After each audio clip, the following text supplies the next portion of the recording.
June 23, 1944. Central Atlantic Ocean, approximately 870 nautical miles west of the Cape Verde Islands. Commander Uno Kameo stood in the cramped control room of the I-52, a massive Japanese cargo submarine carrying 2 tons of gold, 120 tons of tin, and precious war materials destined for German-occupied France. Through his periscope, he watched the German U-530 pull away into the darkness after transferring radar equipment and 2 technicians. The rendezvous had gone smoothly. Soon his submarine would surface for the nightly journey toward Europe, moving at 15 knots under starless skies. Everything seemed perfect. Within 3 hours, Commander Kameo and his 94 crewmen would be dead, victims of a technology they did not know existed. The sounds of their submarine breaking apart would be recorded on wire spools by American aircraft circling above, listening through devices floating on the ocean surface. These sonobuoys, dropped from an Avenger torpedo bomber, would transmit the death throes of the I-52 to operators miles above, marking not just the destruction of a submarine, but the psychological demolition of Japanese naval confidence. The ocean, once Japan's highway to empire, had become an American surveillance grid where nothing could hide. The mathematics of this technological asymmetry was already being written across the Pacific in statistics that would shatter every assumption Japanese submariners held about their capabilities, their mission, and their chances of survival. Between 1941 and 1945, American submarines would sink 1,314 Japanese ships, totaling 5.3 million tons, representing 56% of all Japanese merchant losses. Japanese submarines, despite their technical sophistication and impressive size, would sink merely 184 Allied ships, totaling 1 million tons. The disparity was not merely numerical. It represented a fundamental difference in how 2 nations approached submarine warfare, industrial production, and technological innovation. While Japan built the largest submarines in the world, submarines capable of carrying aircraft and circumnavigating the globe, America built sonar systems that could hear them coming from miles away. While Japanese engineers created magnificent vessels, American factories produced sonobuoys, FM sonar, acoustic torpedoes, and radar systems faster than Japan could conceptualize countermeasures. The transformation would begin not with a single dramatic moment, but through thousands of encounters where Japanese submariners gradually realized they were being hunted by forces they could not see, tracked by technologies they did not understand, and systematically eliminated by an industrial machine of incomprehensible scale. Lieutenant Commander Nukio Nambu, commanding officer of the I-401, one of Japan's massive aircraft-carrying submarines, would later tell American interrogators after his surrender in August 1945 that the moment he understood Japan had lost the war did not come from any battle, but from overhearing American radio traffic during a patrol. The casual efficiency, the abundance of resources mentioned in routine communications, the sheer volume of operations coordinated across thousands of miles of ocean, all pointed to capabilities that Japan simply could not match. But for thousands of Japanese submariners, the realization came through direct and terrifying encounters with American anti-submarine warfare technology. Encounters that left survivors stunned and demoralized. The I-52 story of how Japanese submarine crews came to understand American technological superiority is not a story of dramatic battles or heroic final stands. It is a story of cumulative revelation, of gradual understanding, of a technological shock so profound that it transformed confident warriors into men who knew their cause was hopeless long before their nation officially surrendered. The Japanese submarine force that entered World War II in December 1941 was one of the best in the world.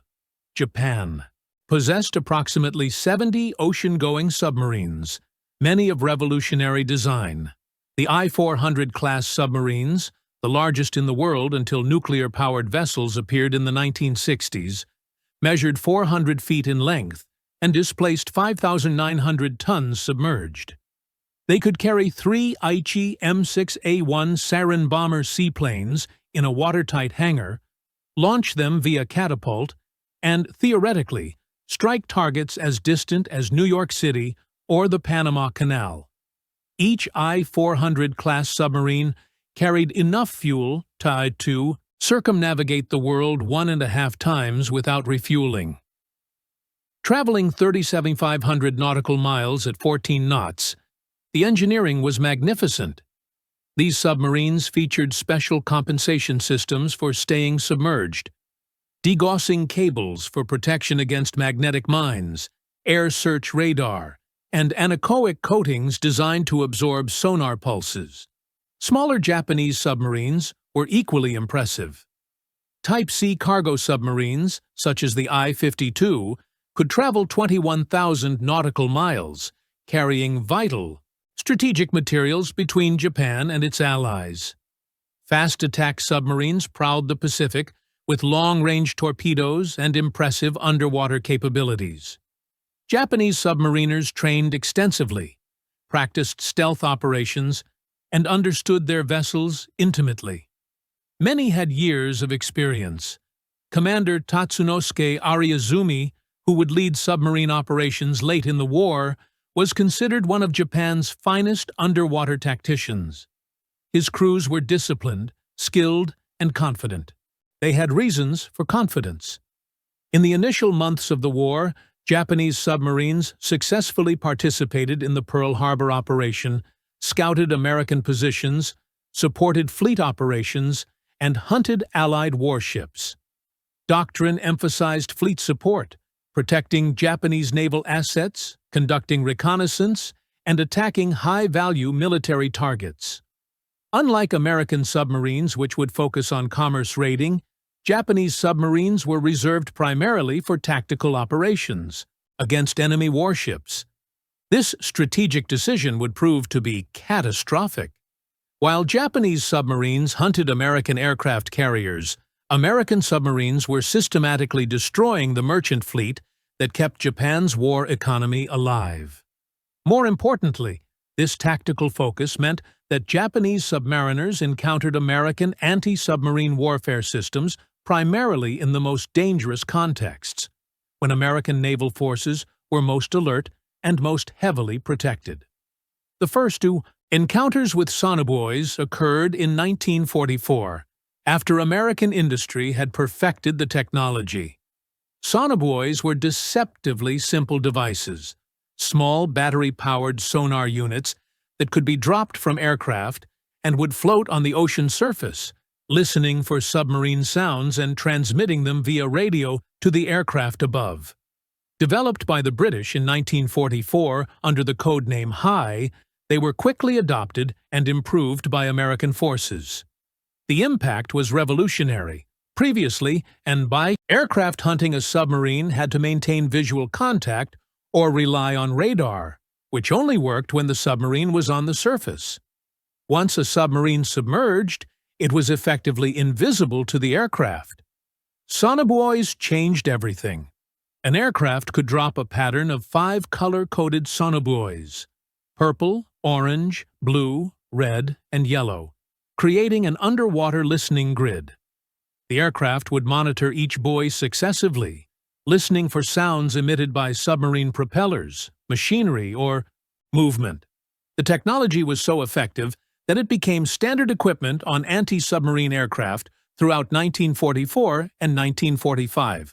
For Commander Uno Kameo and the crew of the I-52, the first indications that something was wrong came at 11:40 p.m. on June 23, 1944. Lieutenant Commander Jesse D. Taylor's Avenger torpedo bomber, launched from the escort carrier USS Bogue, detected the I-52 on radar while it was cruising on the surface. Taylor dropped flares that illuminated the massive submarine, then attacked with depth charges as the I-52 made an emergency dive. The first attack nearly missed, with explosions surrounding the submarine as it descended. What happened next revolutionized anti-submarine warfare. Taylor dropped a purple sonobuoy into the water. Within moments, his radio operator heard the distinctive sound of submarine propellers transmitted by the floating device. Taylor could track the I-52 underwater by following its evasive maneuvers, predicting its movements, positioning his aircraft for the fatal blow. He dropped a Mark 24 mine, codenamed Fido, an acoustic homing torpedo that locked onto the noise of the I-52's propeller and followed it relentlessly until it struck. The sonobuoys recorded everything: the explosion, the sounds of the hull breaking apart. Commander Taylor's crew heard what they described as cracking and grinding noises like a tin can being crushed. The I-52 sank to the ocean floor, 17,000 feet below, taking Commander Cameo, 94 crewmen, 14 passengers, and 2 German technicians to their deaths. The sonobuoy recordings survived in the National Archives. Fine wire spools marked as Gordon Wire No. 1 and Gordon Wire No. 2, preserving the last moments of a submarine whose crew never knew what technology had killed them. The sinking of the I-52 demonstrated capabilities that terrified Japanese submariners when details filtered through intelligence networks. American aircraft could track submarines underwater. The implications were staggering. Every time a Japanese submarine submerged to escape aircraft, it was not escaping at all. It was simply hiding from visual observation while remaining perfectly visible to acoustic sensors. American hunter-killer groups centered on escort carriers like the USS Bogue combined radar, sonobuoys, and acoustic torpedoes into integrated systems that transformed submarine hunting from a chance encounter into systematic elimination. The USS Bogue Task Force alone sank 13 German and Japanese submarines between February 1943 and July 1945 using these methods repeatedly. Japanese submariners began to report strange experiences. Aircraft would appear over diving positions with impossible precision. Depth charges would fall in precise patterns, even though the submarine was hundreds of feet deep. Torpedoes would follow evasive maneuvers as if guided by invisible hands. They were being hunted by technologies that their own navy had not deployed, could not counter, and barely understood. The psychological impact deepened with Operation Barney in June 1945, when 9 American submarines equipped with FM sonar penetrated the Sea of Japan through heavily mined straits that Japanese planners considered impregnable. The Sea of Japan was supposed to be Japan's safe haven, protected by 4 lines of underwater mines in the Tsushima Strait. Japanese merchant shipping moved freely there, believing that submarines could not navigate the minefields. The FM sonar, developed specifically to detect underwater obstacles, emitted a distinctive ringing tone whenever mines were detected, a sound American submariners nicknamed Hell's Bells. The technology allowed submarines to map entire patterns of minefields, identify safe passages, and navigate through barriers that Japanese engineers thought would stop any underwater approach.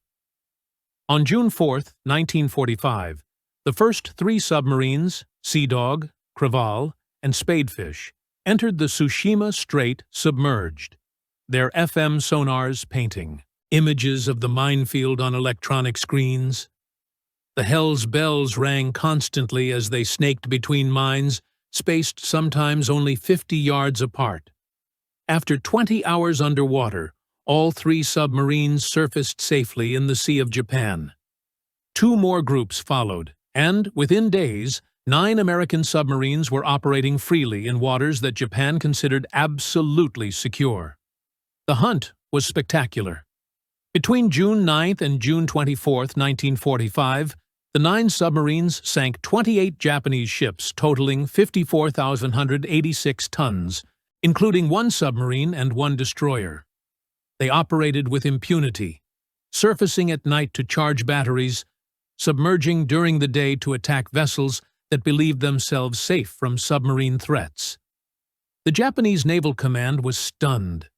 Intelligence reports began arriving, describing submarine attacks within the Sea of Japan.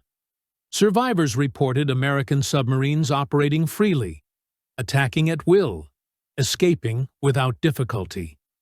The psychological blow was immense. If American submarines could penetrate the most heavily defended waters, if they possessed technology that could navigate through minefields that had taken years to lay, then no place was safe. The ocean itself had become enemy territory. Japanese submarine commanders operating in these waters understood the implications immediately. They were being hunted by forces possessing technological capabilities that Japan could not match. Every patrol became an exercise in survival rather than combat effectiveness. The technological gap extended far beyond sonar. American submarines possessed radar sets that could detect surface contacts at ranges exceeding 20 miles in good conditions. Japanese submarines did not receive radar until June 1944, and, even then, only in limited quantities with performance inferior to American systems. This meant that American submarines could detect Japanese vessels long before they were detected in return, could track targets beyond visual range, could position themselves for attacks with information advantages that Japanese commanders could not counter. American submarines also benefited from ultra-intelligence, the code-breaking operation that deciphered Japanese naval communications. American forces knew Japanese submarine schedules, patrol areas, supply routes, and operational plans, often before the Japanese submarines received their orders. Combined with radar and sonar superiority, this meant that Japanese submarines were operating in an ocean where the enemy knew where they were going, and what technology could track them arriving there. Lieutenant Commander Nukio Nambu, commanding the I-401, later described the feeling to American interrogators as being constantly watched, constantly tracked, never safe, even when submerged in empty ocean. The paranoia was not unjustified. It was an accurate assessment of reality. The industrial disparity manifested in ways that shocked the Japanese submariners who survived to see American facilities after the surrender. While Japan struggled to keep 70 submarines operational during the war, America built 314 submarines between 1941 and 1945. Replacing losses faster than combat could inflict them. American shipyards were producing submarines at rates that Japanese planners considered impossible. The Mare Island Naval Shipyard in California, the Electric Boat Company in Connecticut, the Portsmouth Naval Shipyard in New Hampshire, and other facilities operated 24 hours a day, launching fleet submarines at intervals that Japanese shipyards could not approach. The submarines themselves represented industrial capabilities beyond Japanese comprehension. The American Gato and Balao-class submarines, although smaller than the Japanese giants, were produced with standardized components, manufactured in dozens of factories. Engines, batteries, torpedoes, periscopes, sonar systems all flowed from separate facilities and arrived at assembly shipyards in perfectly coordinated streams. A single Gato-class submarine required approximately 140,000 parts manufactured by suppliers in 32 states. The supply chain never faltered. When submarines needed repairs, spare parts were available immediately. When submarines were lost, replacements arrived within months. Japanese submarines damaged in combat often waited weeks or months for repairs due to parts shortages, overburdened maintenance facilities, and industrial bottlenecks that American forces never experienced. The I-52 torpedo situation exemplified the technological and industrial gap. American submarines began the war with the flawed Mark 14 anti-submarine torpedo, a weapon plagued by depth control issues, magnetic exploder failures, and contact detonator problems. For nearly 2 years, American submariners struggled with weapons that frequently failed to explode or ran at incorrect depths, passing uselessly underneath targets. This could have been Japan's opportunity to exploit American weakness. Instead, American submariners themselves identified the problems, conducted their own tests, and implemented fixes despite resistance from the Bureau of Ordnance. By September 1943, the Mark 14 defects were corrected. Simultaneously, the Mark 18 electric torpedo entered service, leaving no wake and thus giving targets no warning of an impending attack. The Mark 24 mine, actually an acoustic homing torpedo code-named Fido, could be dropped from aircraft and would autonomously track submarine propeller sounds to impact. Japanese forces never developed equivalent weapons. Japanese torpedoes were generally reliable, but offered no technological advantages. More critically, Japanese industry could not produce them in quantities that approached American production. American submarines carried 24 torpedoes on patrol. They fired them freely, knowing that replenishment was guaranteed. Japanese submarines carried fewer torpedoes and were restricted to firing them conservatively due to limited availability. The cumulative effect of these technological and industrial advantages created a mathematical inevitability that Japanese submariners gradually understood. Each patrol, each encounter, each narrow escape from American anti-submarine forces reinforced the same lesson. The ocean belonged to America now. American submarines sank an average of 1 Japanese ship per day throughout 1944, the peak year of their campaign. In that single year, 492 Japanese merchant ships, totaling 2,387,580 tons, were destroyed by submarine attacks. Japanese submarine construction could not replace the vessels that were being lost. The capacity of the Japanese merchant marine, which stood at approximately 6 million tons in 1941, had fallen to 2 million tons by August 1945, with only 320,000 tons in condition to carry cargo. The destruction of Japanese shipping was not just a military problem. It represented the systematic strangulation of Japan's war economy. Rice from Southeast Asia could not reach Japanese cities. Oil from the Dutch East Indies could not reach Japanese refineries. Rubber, tin, tungsten, all the materials Japan needed to continue fighting were stuck in overseas territories, while American submarines patrolled the sea lanes. By 1945, American submarines were finding it difficult to find targets large enough to justify the expenditure of a torpedo. The Japanese merchant marine had been virtually eliminated. The few ships that remained followed coastal lines, utilized narrow channels, where submarine operations were dangerous, or simply remained in port, unwilling to risk the journey. Japanese cabinet ministers would later tell the Diet that the greatest cause of defeat was the loss of the merchant fleet, acknowledging that American submarines accomplished more toward victory than any other individual weapon system. For the Japanese submariners who survived the war and witnessed American operations firsthand after the surrender, the technological revelations were devastating. Captain Ariazumi, developer of the I-400 submarine program and one of Japan's most experienced submarine officers, committed suicide aboard the I-401 instead of facing surrender. He understood what many Japanese naval officers were beginning to accept. Japan had challenged an industrial power whose technological capabilities exceeded anything Japanese planners had anticipated. When the I-401 and the I-400, the massive aircraft-carrying submarines, surrendered in August 1945, the American sailors, who boarded them were astonished by their size. These submarines were longer than American destroyers, displaced more tonnage than anything in the American submarine fleet, and possessed capabilities that seemed futuristic. However, they had accomplished nothing operationally. None of the submarines fired a shot in combat. The planned attack on Ulithi Atoll was cancelled when hostilities ended. The planned attack on the Panama Canal never occurred.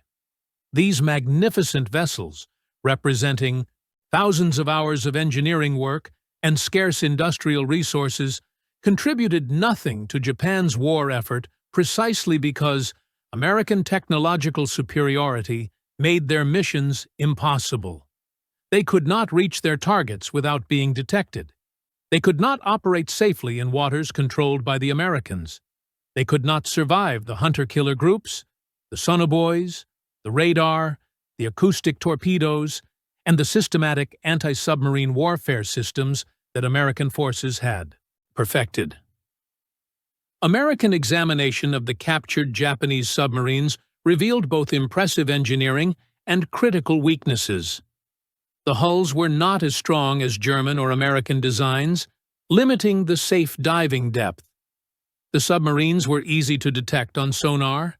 Their large size and construction created acoustic signatures that American sonar operators could identify miles away. They lacked radar until very late in the war. They had no equivalent to American FM sonar for mine detection. Their anti-aircraft defenses were inadequate against the American aircraft that hunted them with increasing effectiveness. More critically, Japanese submarines lacked the integrated fire control systems that made American submarines so deadly. American submarines used target data computer systems that automatically calculated firing solutions, taking into account target course, speed, range, and torpedo characteristics. Japanese submarines relied on manual calculations that took more time, were more prone to errors, and put the submarines at greater risk during attack approaches. The technological gap was not subtle. It was profound and omnipresent, affecting all aspects of submarine operations. The human cost of this technological inferiority was staggering. Japan lost 130 submarines during the war, representing approximately double the percentage loss rate of American submarines. Of the 70 submarines Japan possessed in December 1941, added to those built during the war, most were destroyed by American anti-submarine forces using the very same technologies that Japanese submariners grew to fear: sonar, radar, air attack, depth charges, and systematic hunting operations. Approximately 10,000 Japanese submariners died during the war, a casualty rate that exceeded 70%. Submarine service, initially considered prestigious and honorable, came to be recognized as a death sentence by the end of the war. Young men assigned to submarine duty understood they likely would not survive. Families grieved for sons departing for submarine training, knowing the statistical odds. The Japanese submarine force, which had entered the war with confidence and pride, ended the war as a broken arm of a defeated navy, with its survivors demoralized and its capabilities neutralized by technological inferiority. The psychological transformation of Japanese submariners mirrored the experience of German prisoners of war in America, but followed a different path. While German prisoners witnessed American abundance and prosperity directly, Japanese submariners experienced American technological superiority through lethal encounters at sea. Both groups reached the same conclusion through different evidence. Japan and Germany had challenged nations whose industrial and technological capabilities exceeded anything the Axis powers could match. For the Japanese submariners who surrendered in August 1945, the evidence of American superiority was overwhelming and undeniable. They were taken aboard American submarines and saw technologies they had never seen. They visited American naval facilities and witnessed production capabilities that explained why American forces never seemed to run out of anything. They saw the sonobuoys that had hunted their comrades.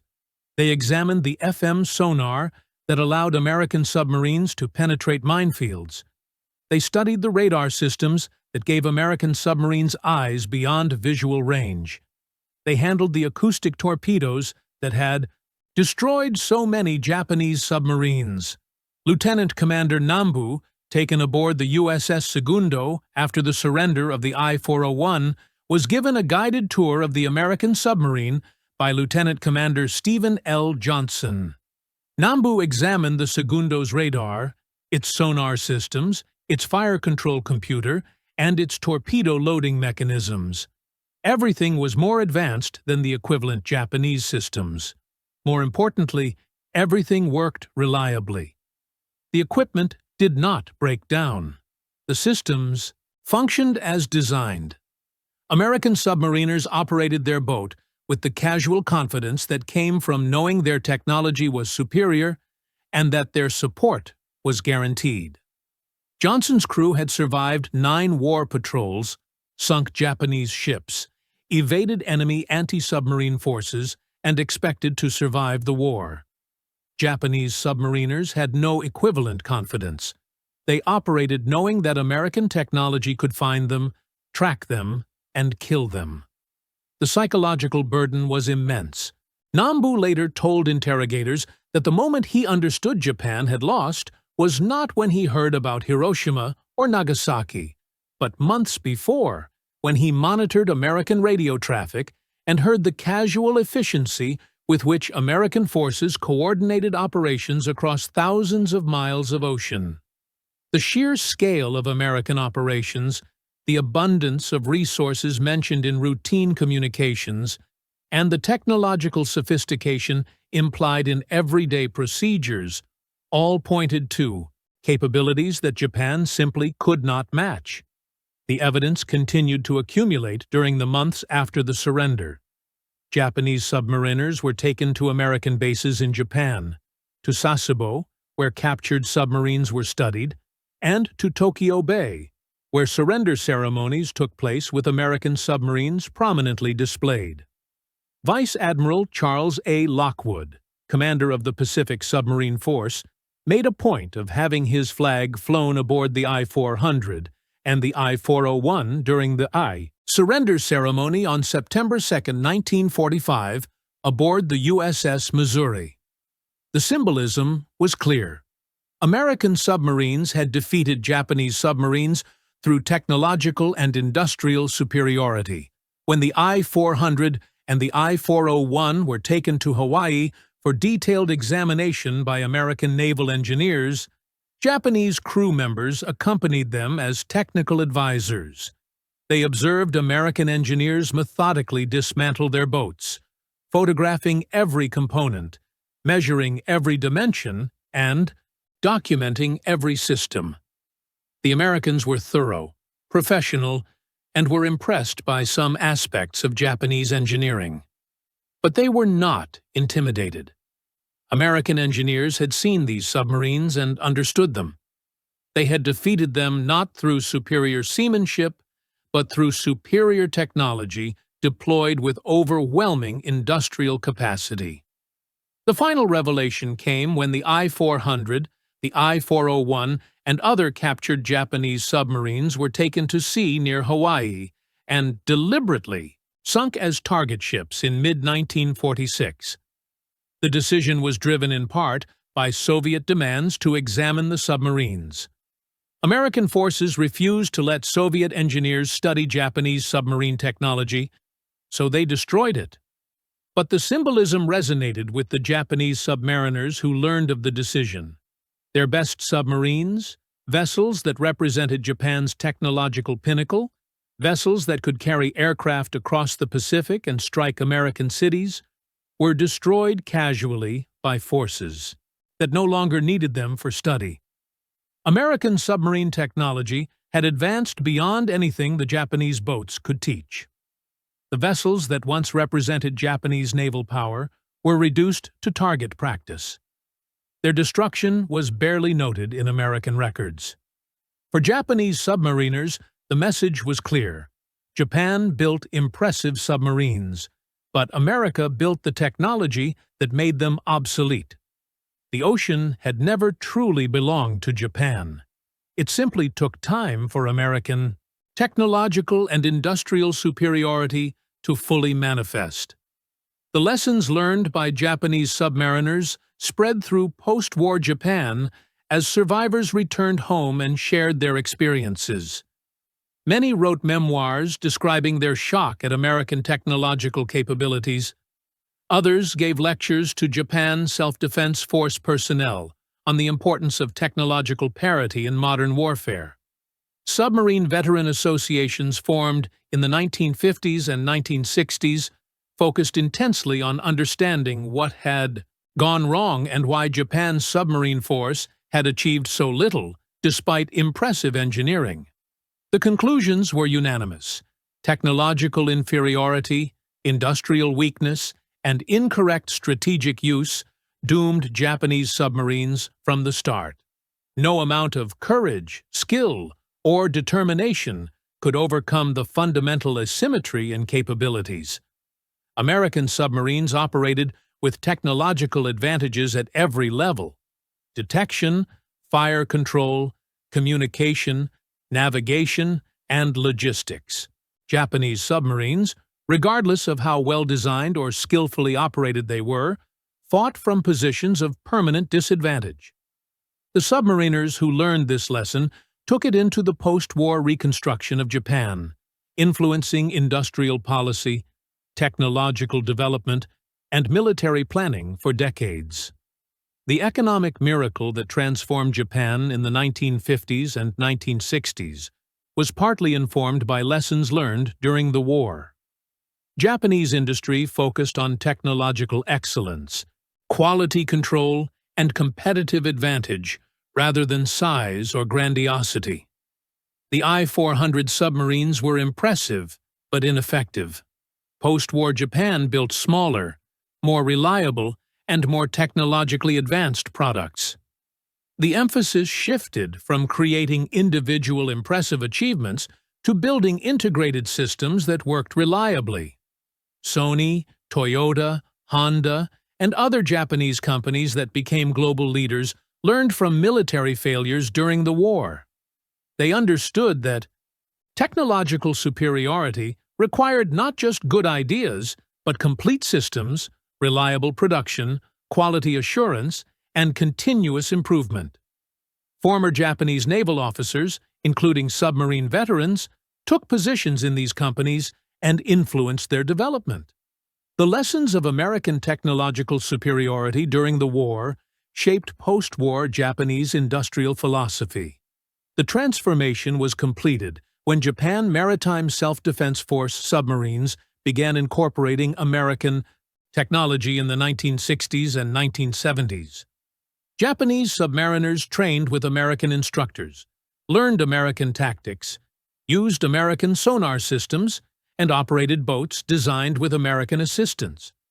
Former enemies became allies, united by the recognition that technological excellence and industrial capacity determined outcomes in modern warfare.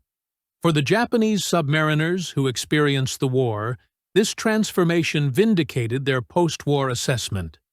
Japan needed to match American technological capabilities, not just admire them from a position of inferiority. By the 1980s, Japan's submarines were among the best in the world, incorporating lessons learned through painful defeat. The circle was complete. The submariners, who had been hunted by American sonar, now built submarines using equivalent technology, having learned through defeat what victory had taught their former enemies. The recordings of the destruction of the I-52, preserved on wire spools in American archives, remain as testimony to the technological revolution in warfare. Modern analyses of those recordings by the Johns Hopkins University Applied Physics Laboratory confirmed that acoustic homing torpedoes, guided by sounds transmitted through sonobuoys, destroyed the I-52 conclusively. The technology that killed Commander Kameo and his crew in June 1944 represented capabilities that Japan never matched during the entire war. Those same capabilities, refined and improved, became standard in modern navies worldwide. Sonar, radar, and acoustic torpedoes evolved from technologies that shocked Japanese submariners in 1944 and 1945. The story of Japanese submarine crews realizing that the ocean was no longer theirs is, ultimately, a story about technological change in warfare. Superior technology deployed with industrial capacity overcame courage, skill, and determination. Japanese submariners were not cowards. They were not incompetent. They were operating with inadequate technology against forces possessing decisive advantages. The psychological journey from confidence to the recognition of defeat paralleled the experience of German prisoners of war in America, though the context differed.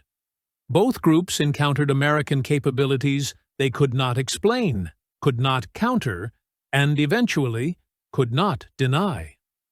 Both groups returned to their homelands carrying lessons about technological and industrial competition that shaped post-war development. Both groups influenced Reconstruction by emphasizing the importance of matching American capabilities rather than simply admiring or resenting them. The ocean that Japanese submariners once prowled with confidence became an American domain through technology and industry. Sonobuoys floating on the surface transmitted sounds from below. Radar scanned the horizon beyond visual range. Acoustic torpedoes hunted submarines autonomously. Hunter-killer groups coordinated aircraft and surface vessels in integrated systems that eliminated submarines systematically. The transformation was complete by mid-1945, leaving Japanese submarines with no place to hide, no safe harbor, and no hope of survival. When the 9 American submarines of Operation Barney emerged from the Sea of Japan through the La Pérouse Strait in late June 1945, having sunk 28 Japanese ships in supposedly inexpugnable waters, the psychological defeat of Japanese naval forces was complete. If American submarines could penetrate the most heavily defended waters, using technology to navigate through minefields, then Japanese naval supremacy was finished. The ocean belonged to those who controlled the technology. Japanese submariners understood this lesson viscerally. They were hunted, tracked, and killed by technologies they could not see and could not counter. Those who survived carried the knowledge that Japan's defeat was inevitable once American industrial and technological superiority fully manifested. The ocean had never truly belonged to Japan. It simply took time for reality to assert itself. American sonobuoys, radar systems, acoustic torpedoes, and industrial capacity transformed submarine warfare. Japanese submariners, regardless of their skill or courage, operated in an environment where the enemy possessed decisive technological advantages. The realization came gradually through accumulated encounters, narrow escapes, and reports from other submarines. By 1945, it was universal among survivors. The ocean was no longer theirs. It belonged to the nation that built the technology to control it. America won the submarine war not through superior seamanship, but through superior science, engineering, and industrial capacity. The legacy endures in modern naval warfare. Sonar remains fundamental to submarine operations. Acoustic torpedoes are standard weapons. Sonobuoys vastly improved from 1944 versions patrol oceans worldwide, launched from aircraft and ships. The technological revolution that shocked Japanese submariners in 1944 continues to evolve with modern submarines using capabilities that would haunt both American and Japanese forces from World War II. But the fundamental lesson remains unchanged. Technological superiority backed by industrial capacity determines outcomes in modern warfare. Japanese submariners learned this lesson through defeat. They took it into post-war reconstruction. They influenced Japanese industrial development and military planning for generations. The submarines that once represented Japanese naval power now rest as museum pieces or lie on ocean floors, monuments to engineering skill rendered obsolete by superior technology. The crews that operated them learned lessons that shaped nations, lessons about the importance of technological competition in determining which nations prosper and which fail. The story of Japanese submarine crews intercepting American sonobuoys and realizing that the ocean was no longer theirs remains as a testament to technological change in warfare. From confidence to the recognition of defeat, from assumed superiority to the recognition of inferiority. The journey transformed not just individuals, but influenced nations. The ocean changed hands, not through surface battles, but through invisible technologies floating on the waves, listening beneath them, and transmitting data to forces that hunted with scientific precision. Commander Uno Kameo and the thousands of Japanese submariners who died during the war were defeated by an I-52 industrial and technological system they could not comprehend until it was too late. Those who survived carried the knowledge that shaped post-war Japan and influenced global naval development for decades. The ocean belonged to those who controlled the technology to dominate it. This lesson, painfully learned by Japanese submariners between 1941 and 1945, remains relevant in modern naval warfare and current technological competition.